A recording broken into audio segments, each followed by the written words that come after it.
ഇനി ഞാൻ പരിചയപ്പെടുത്തുന്നത് നിങ്ങളുടെ ശത്രുക്കളെയാണ്.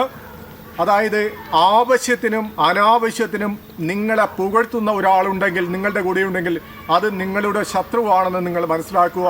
കാരണം നിങ്ങളിൽ നിന്നും എന്തോ ലാഭം കൊയ്യുവാനുള്ള ഒരു തന്ത്രത്തിൻ്റെ ഭാഗമായിട്ടാണ് അത് ചെയ്യുന്നതെന്ന് മാത്രം നിങ്ങൾ മനസ്സിലാക്കിയാൽ മതി. അപ്പോൾ നമ്മൾ ശത്രുക്കളെ അതുപോലെ തന്നെ ആവശ്യം വരുമ്പോൾ സാധാരണ ആവശ്യത്തിന് നമ്മളെ ഉപയോഗിക്കുകയും ആവശ്യം കഴിഞ്ഞിട്ട് വലിച്ചെറിയുകയും ചെയ്യുന്ന ആൾക്കാരുണ്ട്. അവരെയും അതും നമ്മുടെ ശത്രുപക്ഷത്തിലുള്ളവരാണ്.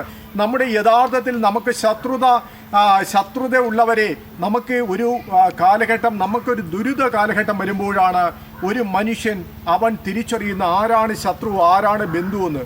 കാരണം എന്ന് പറഞ്ഞാൽ യഥാർത്ഥത്തിൽ ഉള്ള സ്നേഹമില്ലാത്ത ആൾ നമ്മുടെ സ്വന്തം വ്യക്തിത്വങ്ങൾ നമ്മളെ തളർത്തുവാൻ പലരുമുണ്ടാകും.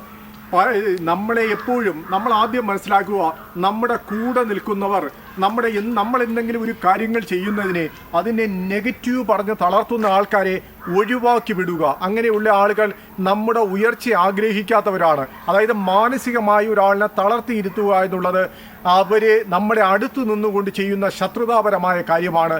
നമ്മൾ അവരെ തിരിച്ചറിയുക. നമ്മൾ ചെയ്യുന്ന പ്രവൃത്തികളെ ആളുകൾ വിമർശിക്കുന്നുവെങ്കിൽ, നമ്മളെ ചീത്ത വിളിക്കുന്നുവെങ്കിൽ അവരെ നമ്മൾ ബഹുമാനിക്കുക. കാരണം നിങ്ങൾ വളരുന്നത് കൊണ്ടാണ് അവരെ നിങ്ങളെ ചീത്ത വിളിക്കുന്നത്, അധിക്ഷേപിക്കുന്നത്. കാരണം അതിലൂടെ അവർ ആത്മസംതൃപ്തി നേടുകയാണ്.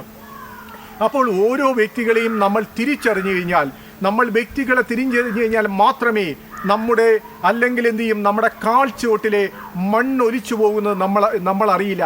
എല്ലാം നഷ്ടപ്പെട്ടതിന് ശേഷം വിലപിച്ചിട്ട് കാര്യമില്ല.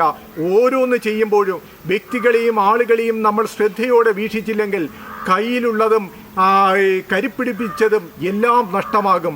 ഓരോരുത്തരെയോടും അറിഞ്ഞു പെരുമാറുക.